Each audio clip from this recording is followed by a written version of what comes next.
भारतीय आयुर्वेदानुसार जेवणाची सुरुवात मधुर चवीच्या पदार्थांनी करावी, तर शेवट मात्र खारट तुरट मुखवासाने करावी, की जेणेकरून पचनक्रिया संतुलित राहते, शरीरातील अतिरिक्त उष्णता कमी होते.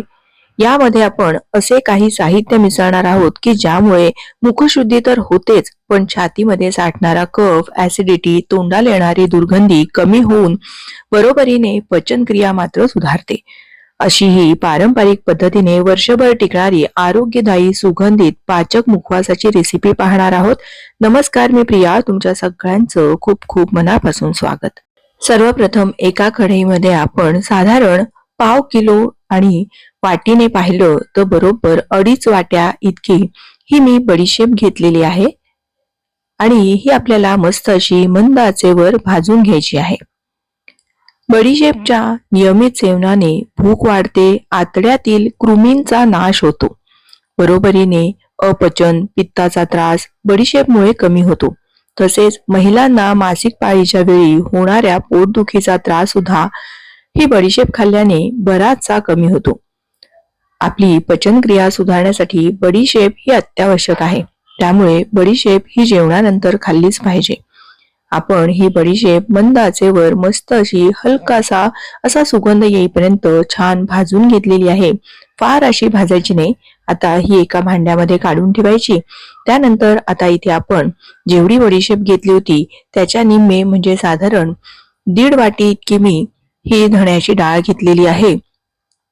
याला धणा डाळ असे सुद्धा म्हणतात. आणि आयुर्वेदामध्ये धने हे अतिशय थंड आहेत. धने हे उत्तम पित्तनाशक आहेत. तसेच पोटात, छातीत जळजळ होणे किंवा सारखी सारखी तहान लागणे यावर सुद्धा ही धणा डाळ अतिशय फायदेशीर आहे. खायला सुद्धा छान लागते. पोटातील आपल्या ज्या काही समस्या असतात यावर सुद्धा ही धणा डाळ अतिशय फायदेशीर आहे. त्यामुळे ही सुद्धा हलकीशी मी अशी मंद आचेवर मस्त साधारण 2 मिनिटं भाजून घेतली. त्यानंतर आपण यामध्ये घालणार आहोत ते म्हणजे ओवा. तर मी बरोबर साधारण 1 वाटी इतका ओवा घेतलेला आहे आणि वजनाने पाहिलं तर 100 ग्रॅम इतका ओवा आहे. ओव्यांच्या नियमित सेवनाने पचन सुधारते, मुळात म्हणजे गॅसेस होत नाहीत, दुर्गंधी कमी होते, वजन कमी होतं, पोट साफ होण्यास मदत होते, छातीत साठलेला कफ बाहेर पडायला या ओव्याची अतिशय मदत होते.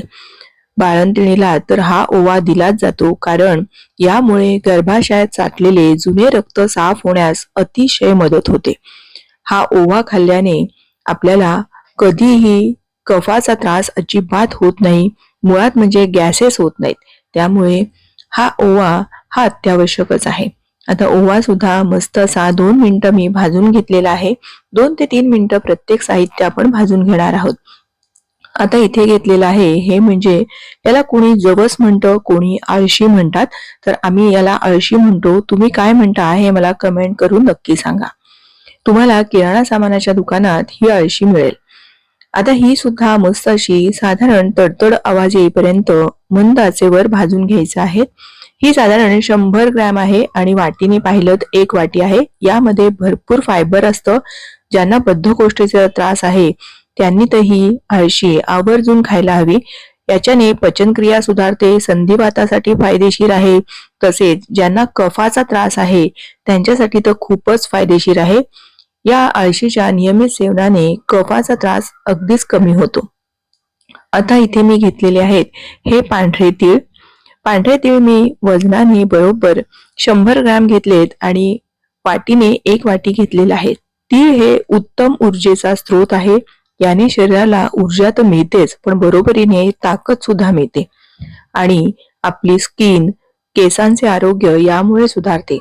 आपल्या त्वचेला एक तजेला मिळतो आणि स्किनचं जे आपलं टेक्स्चर असतं ते अतिशय छान होतं, म्हणजे अशी मस्त तुकतुकीत स्किन होते. म्हणून हे तीळ आवर्जून खायलाच पाहिजेत. आता थंडी आहे, थंडीमध्ये तर आपण बरेचसे तिळाचे पदार्थ हे खातोच. आता इथे मी घेतलेला आहे छान असा सुगंधित मुखवास व्हावा म्हणून 8 ते 10 हिरव्या वेलच्या, 7-8 लवंग घेतलेले आहेत. त्याचबरोबर 2 इंचाचा एक दालचिनीचा तुकडा घेतलेला आहे. मी गॅस बंद केलेला आहे. कढई बरीचशी गरम आहे म्हणून हे फक्त गरम कढईमध्ये असं परतून घेणार आहे.